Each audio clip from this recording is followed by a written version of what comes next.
Se eu fosse colocar um tema nessa meditação, seria a sociedade na qual vivemos. Amém? A sociedade na qual você está inserido como cidadão, como cidadã. Eu acho que eu vou mais ler a palavra do que falar, né? 30 minutos, com ofertório 40 minutos, eu quero fechar isso aqui. Então vamos lá em Gênesis capítulo 15. Você anota os versículos para você meditar depois, para você estudar. Mas será que o que esse pastor está falando, né, é isso mesmo? Vamos em Gênesis capítulo 15. Projeta aqui para mim, primeiramente, Lohane, faz favor, João capítulo 16, verso 33. Deixa sua Bíblia aberta em Gênesis capítulo 15, que vamos negar. Em João capítulo 16, verso 33, o Senhor Jesus passa uma orientação aos seus discípulos há 2000 anos atrás. Apesar de ele viver naquele contexto de sociedade judaica dominada pelo Império Romano, o princípio da palavra permanece de geração em geração. O Senhor Jesus ministra a nós que vivemos na sociedade do século 21. Palavras do Senhor Jesus: eu disse essas coisas para que em mim vocês tenham paz. Disse o quê? Ele fala sobre a pessoa do Espírito Santo, ali no capítulo 14, 15, 16, e da metade do capítulo 16 em diante, ele fala abertamente: eu vou para a cruz, eu preciso ir para a cruz, eu vou morrer.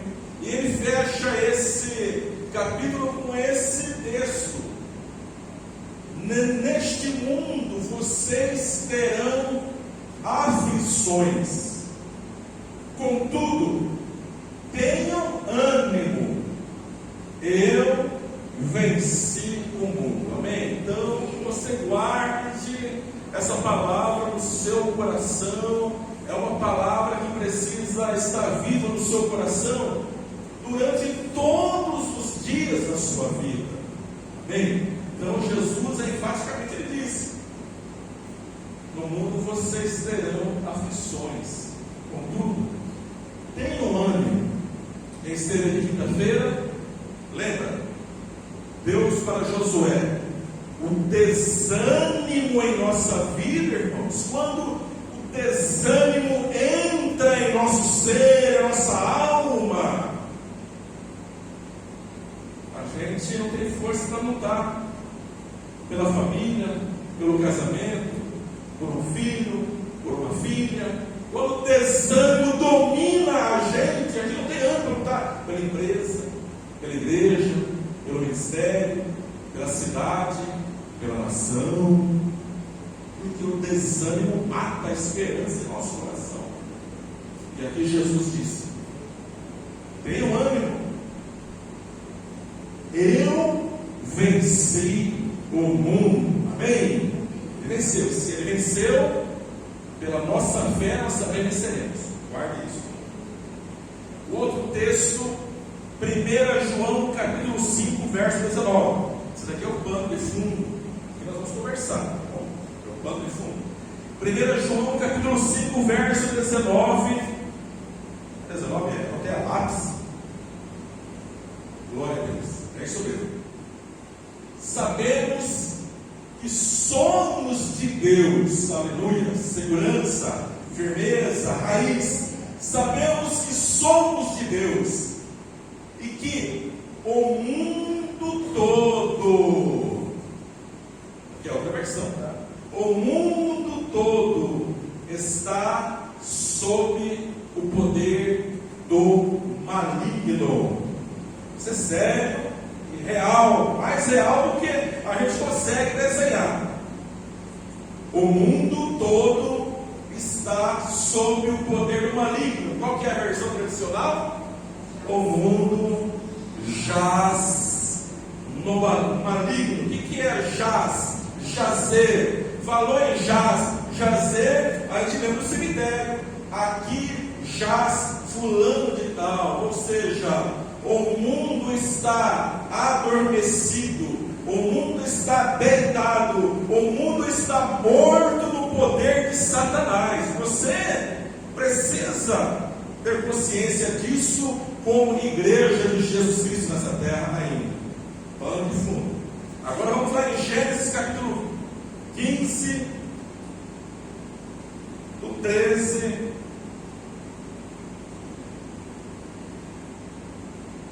ao 16. Aqui, Deus aparece a Abraão e faz a ele a renovação da promessa e promete um filho.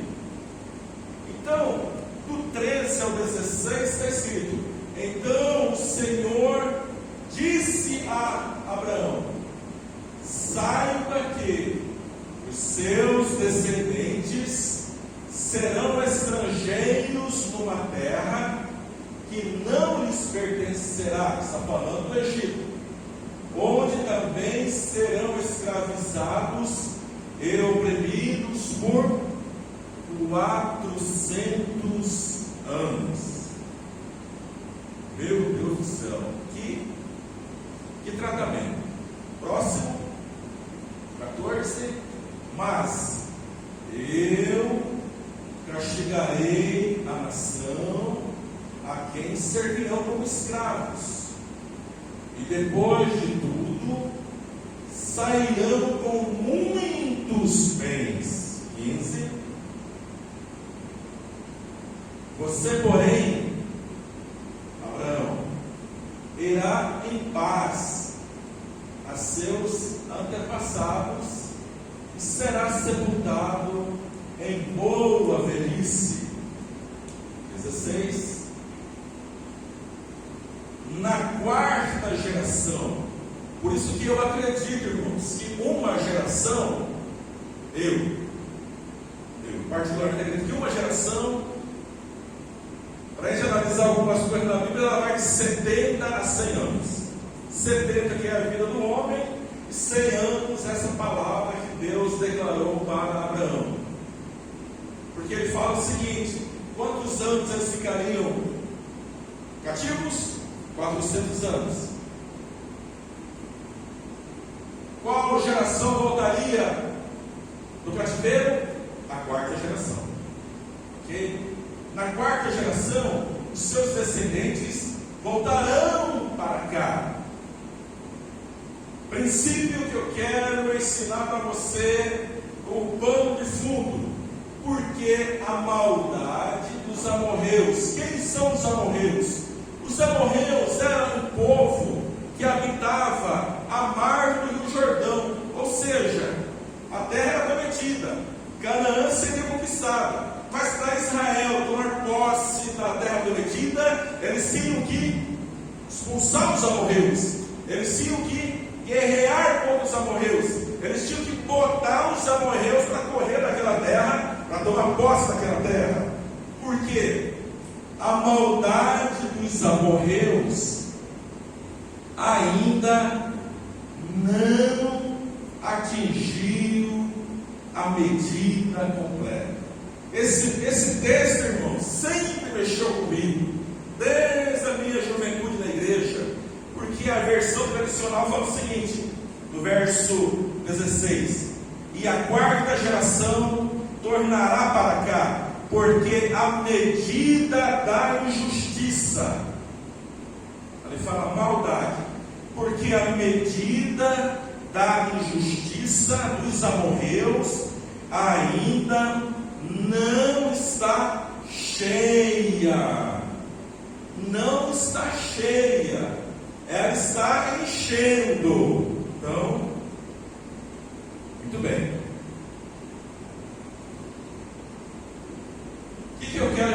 guarde no seu coração. Esse reservatório pode simbolizar a minha vida, a sua vida. Esse reservatório pode simbolizar a minha casa, a minha família, a sua família.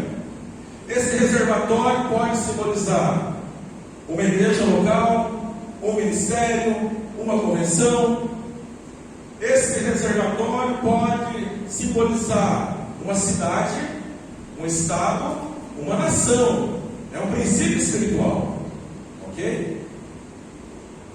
Está cheio ou vazio? Está vazio.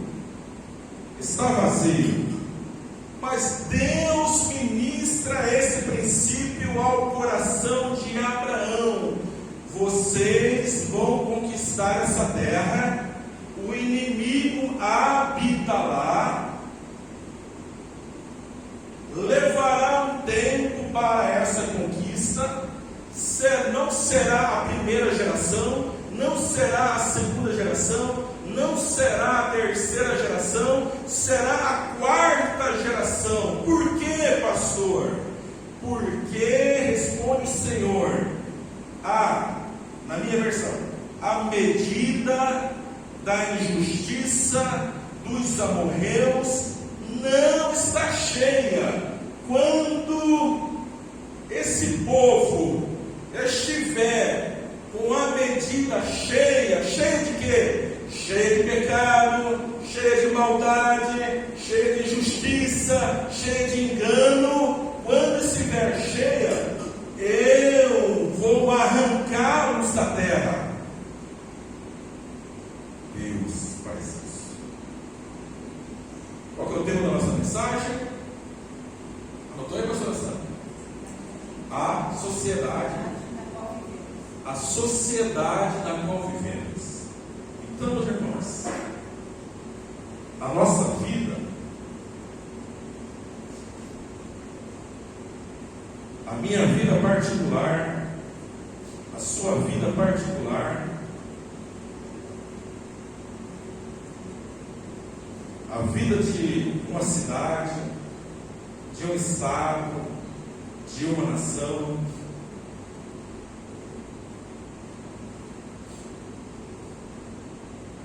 aos olhos de Deus, a medida vai enchendo. Vai enchendo. Não tem aquela pessoa lá na família, ou lá na empresa, ou lá na igreja, ou lá na vizinhança, que apurrinha, e a paciência vai indo, chega uma hora que a paciência o quê? Transborda. Com Deus, mais ou menos, é a mesma coisa. É a mesma coisa. Okay? Então, o pecado vai enchendo a vasilha da nossa vida, a vasilha da sociedade, a vasilha de um governo, a vasilha de um político, a vasilha de um pastor, a vasilha de uma igreja local, de uma convenção. O pecado vai enchendo, quando a medida se torna completa, Deus sempre entrará em ação. Ou seja, se você estudar a história e a vida, com o tempo de vida que você tem, quantos jovens já morreram cedo? Eu estou com 55, 56 anos, já não tenho perca conta, né? 55, 56 anos. Quantos morreram antes de mim? Com 10 anos, 15 anos, 20 anos, 30 anos. Muitos morreram por quê? A medida encheu.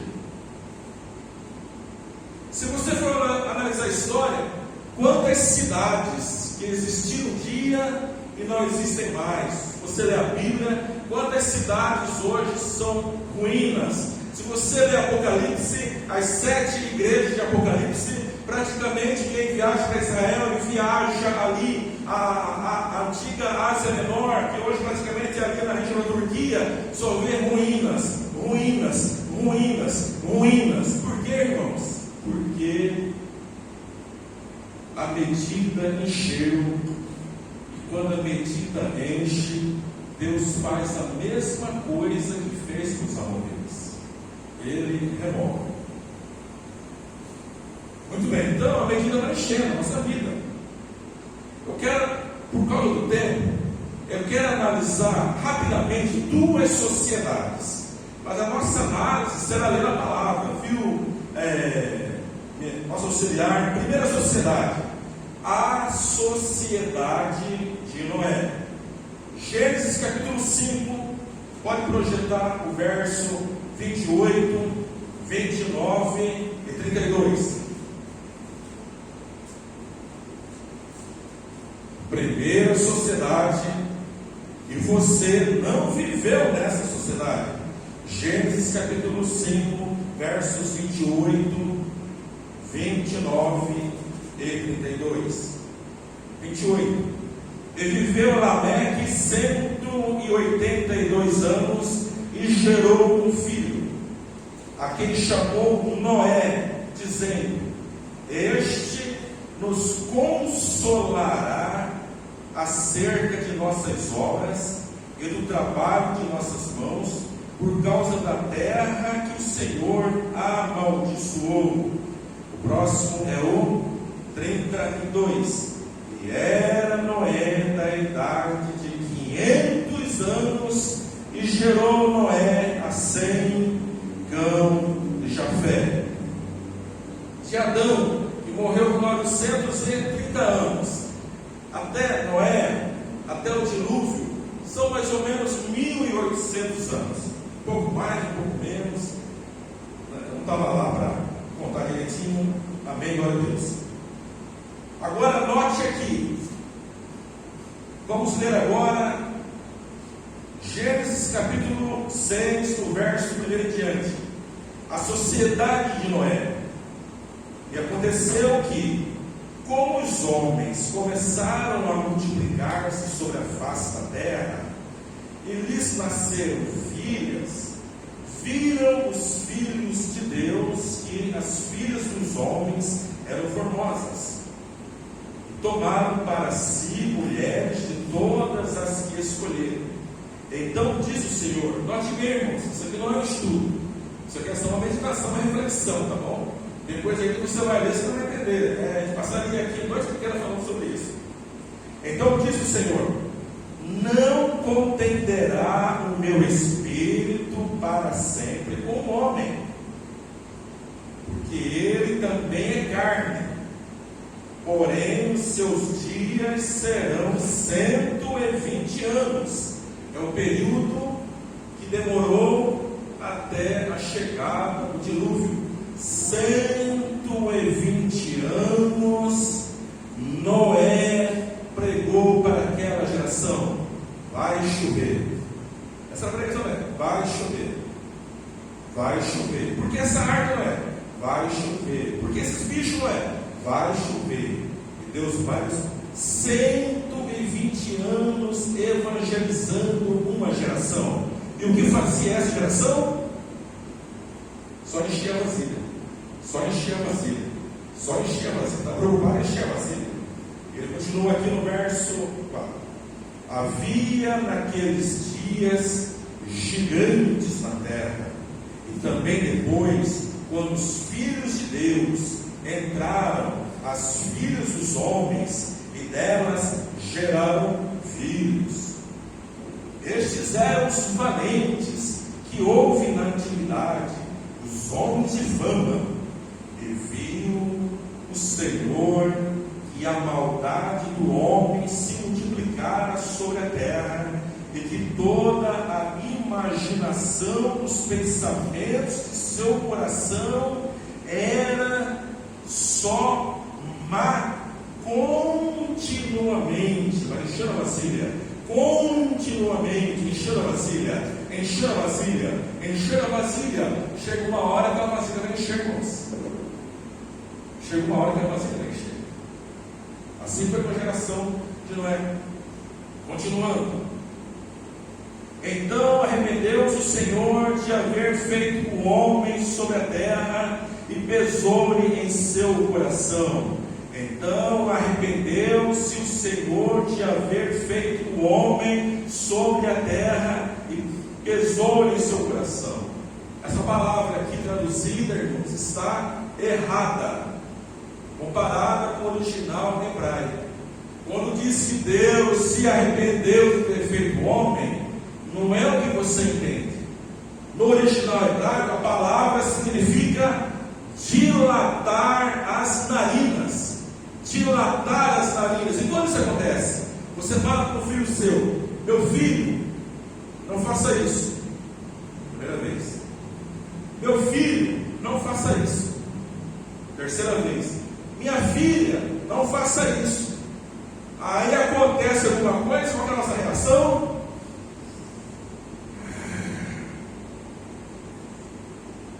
Você dilata as narinas. Você fica furioso, você fica bravo. Então, no original hebraico significa isso: dilatar as narinas. Não tem nada a ver com arrependimento, tá? Pastor, na Bíblia tem erro. Não, muito bem. Veja só. 7. E diz o Senhor: destruirei o homem que criei sobre a face da terra, desde o homem até o animal, até o réptil e até a ave dos céus, porque me arrependo de os haver feito. Noé, repita comigo: Noé, porém, achou graça aos olhos do Senhor. E nessa geração, nessa sociedade, em nome de Jesus, que eu ache graça aos olhos de Deus. Que você, meu irmão, que você, minha irmã, ache graça aos olhos de Deus no meio dessa geração. Como Noé. Verso 9. Essas são as gerações de Noé. Noé era homem justo e perfeito em sua geração. Quando fala perfeito, irmãos, não é que ele não errava, é perfeito de maturidade, uma pessoa madura, uma pessoa sábia, uma pessoa íntegra. Isso, ok? Noé era homem justo e perfeito em suas gerações. Noé andava com Deus. Nessa geração do século 21, o mundo possa olhar para nós e falar: fulano ou fulana, ou esse homem ou essa mulher anda com Deus, e pensa diferente, vê além do que está enxergando, é equilibrado, tem sabedoria. Que essa geração possa ter em nós essa marca: andar, um homem que anda com Deus, uma mulher que anda com Deus. E chorou Noé 3 filhos, Sem, Cão e Jafé. A terra, porém, estava, a sociedade de Noé, a terra, porém, estava corrompida diante da face do Senhor, e encheu-se a terra de violência. E viu Deus a terra, e eis que estava corrompida, porque toda a carne havia corrompido o seu caminho sobre a terra. Ou seja, irmãos, o que aconteceu com a geração de Noé? Só isso, não é nada. Foi enchendo a vasilha. A vasilha foi enchendo, transbordou.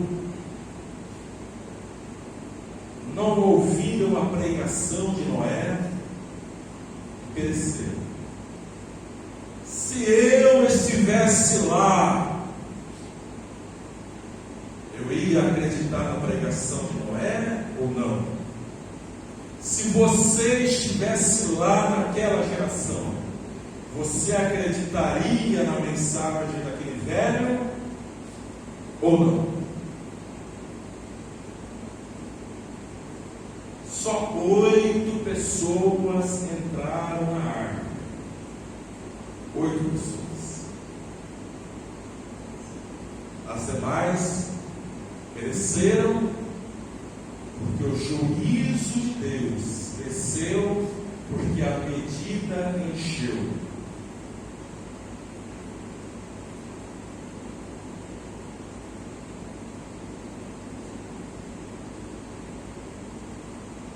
Gênesis capítulo 18, a segunda sociedade, para a gente encerrar. Gênesis capítulo 18, versos 20, 21 e 22.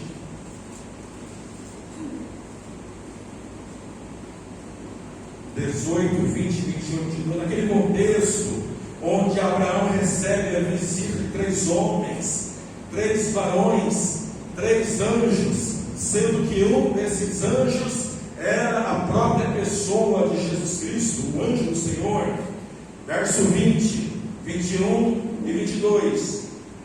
Disse mais o Senhor: porquanto o clamor de Sodoma e Gomorra se tem multiplicado, e porquanto o seu pecado se tem agravado muito. Sodoma e Gomorra, o que aquela sociedade fazia, irmãos? Só enchia vazia, só enchia vazia, só enchia vazia. E chegou o momento de receber a visitação de Deus. Chegou o momento do acerto, chegou o momento da remoção, chegou o momento do juízo. 21. Descerei agora e verei se com efeito tem praticado segundo o seu clamor, que é vindo até mim, e se não, sabê-lo-ei. 22. Então viraram aqueles homens os rostos dali, e foram-se para Sodoma, mas Abraão ficou ainda em pé diante da face do Senhor. Eram 3 varões. 2 partiram para as campinas de Sodoma e Gomorra. Abraão ficou com o Senhor. Aí ele faz a intercessão: Senhor, se lá tivesse 50 justos, o Senhor destruiria. Não destruiria, ou seja, parece que a casa de Ló deveria ter mais ou menos 50 pessoas, porque ele começa a intercessão com 50 pessoas. Muito bem, mas não tinha nem 10, justos naquela cidade. 19, verso 12 em diante, 19. Agora aqui no contexto onde Ló recebe aqueles 2 anjos. Se você ler o capítulo, você vai ver como que aquela sociedade era depravada, muito depravada. Queriam violentar os anjos. Ló: não, eu tenho 2 filhas aqui, elas não conheceram o varão, fiquem com elas, façam o que vocês quiserem, mas deixe esses 2 varões quietos. Não, se você não der, nós vamos te trucidar também. Essa é a sociedade. Essa era a sociedade de Sodoma e Gomorra. Verso 12 em diante, capítulo 19. Então disseram aqueles homens a Ló: a hora da salvação. Tens alguém mais aqui na tua casa? Teu genro, teus filhos, tuas filhas, e todos quantos têm nesta cidade, tira-os fora desse lugar. Eu acho isso tremendo. Eu e você somos responsáveis para resgatar a nossa casa, para resgatar a nossa família, para resgatar a nossa parentela. Genro é parente, nora é parente, cunhado é parente, sogro são parentes. O anjo lança esse decreto para Ló antes de firmar o juízo: tira-os fora desse lugar. 13, porque nós vamos destruir esse lugar. Ó, Deus é amor, Deus é justiça, Deus é juízo, Deus é misericórdia. No início do Evangelho, eis o Cordeiro de Deus que tira o pecado do mundo. Lá em Apocalipse, eis o leão da tribo de Judá, que é digno de abrir o livro, os 7 selos. Não é mais um cordeirinho, agora é um leão. Leão. Nosso Deus é sobrenatural. 14. 13. Porque nós vamos destruir esse lugar, porque o seu clamor tem aumentado diante da face do Senhor, e o Senhor nos enviou a destruí-lo. Então você já sabe, né? Se não sabia, está sabendo. Tem lugar por aí que é destruído. Se é juízo de Deus, Deus nem desce, ele só manda o anjo dele. Ele só manda o anjo dele executar a missão. 14. Então saiu Ló e falou a seus genros, aos que haviam de tomar suas filhas, ou seja, nem eram casados ainda, e disse: levantai-vos, saí deste lugar, porque o Senhor há de destruir a cidade. Ló foi tido, porém, por zombador, por maluco aos olhos dos seus genros. Em qual sociedade nós vivemos?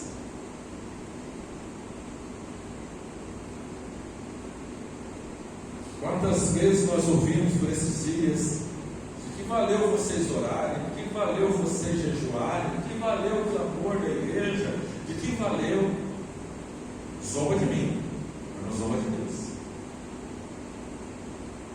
Zomba do cachorro, do gato, do papagaio, não zomba de Deus.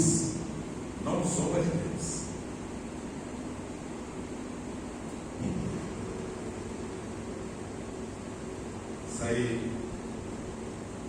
Levantai, saí desse lugar, porque o Senhor há de destruir a cidade. Foi dito pelo zombador. 15. E ao amanhecer, os anjos apressaram, era uma pressão, dizendo: levanta-te, toma tua mulher e as tuas filhas que aqui estão, para que não pereças na injustiça desta cidade, para que você não pereça junto com essa medida que está cheia. Que Deus vai tratar? Deus.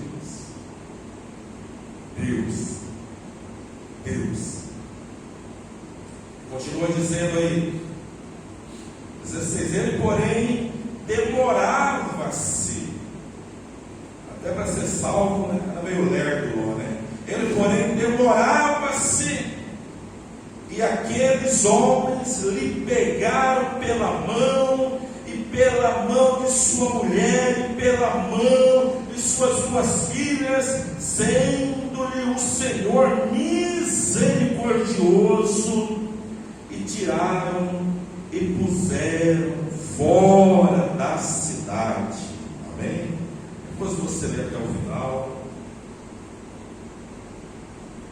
Para encerrar, quero dizer para você: o nosso Deus ainda está com a graça à disposição da sociedade, com a sua misericórdia à disposição da sociedade, com o seu amor à disposição da sociedade, com a salvação aberta para toda a nossa sociedade.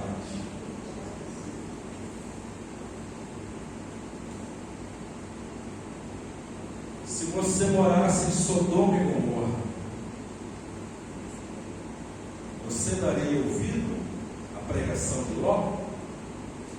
Vamos sair dessa cidade, Deus vai destruir ela com fogo.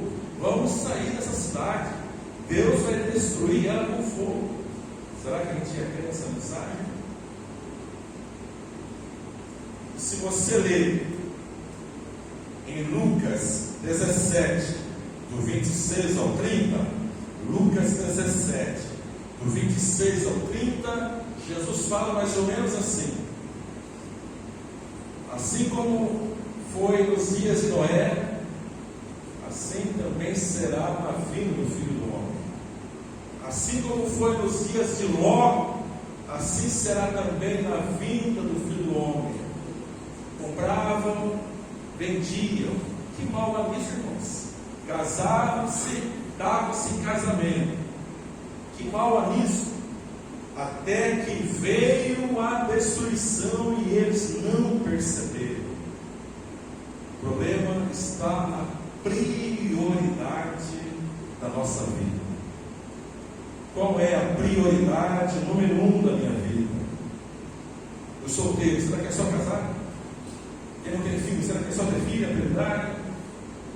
Quem negocia, será que é só comprar, só vender? Essa é a prioridade? A prioridade é só lazer? É só futebol? O Cuiabá não caiu, né? Misericórdia.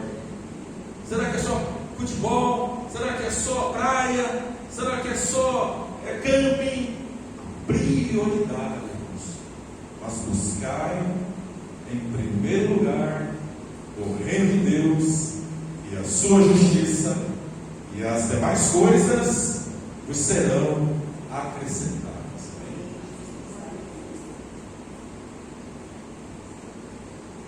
Se na nossa vida a nossa medida estiver se enchendo, qual é a nossa cura? Está escrito na palavra: se confessarmos os nossos pecados, Ele é fiel para nos perdoar os pecados e nos purificar de toda injustiça. Quando você peca e você confessa, quando você confessa, você começa o quê? Esvaziar a sua vida de todo argumento de condenação do pecado, da iniquidade, da transgressão. Quando nós confessamos, pedimos perdão, a cura de Deus entra em nossa vida. Conclusão? O sangue de Jesus nos purifica de todo pecado. Todos os dias, a confissão pura, irmãos, que a palavra fala em Tiago: confessai as vossas culpas uns aos outros, compartilhai, busque ajuda, confessai as vossas culpas uns aos outros, orai uns pelos outros, para que sejais curados. Amém? Porque a terra, a sociedade atual não foi destruída por causa de mim, por causa de você, por causa da igreja de Jesus na terra, que é sal, que conserva, que tempera e não deixa apodrecer mais ainda, por causa da igreja. Olha o seu valor, olha a sua importância no mundo espiritual. Que Deus abençoe a sua vida e faça de você um instrumento de salvação para essa geração. Jesus é a nossa arca e breve virá para buscar o seu povo. Amém? Fiquemos em pé, quero fazer uma oração.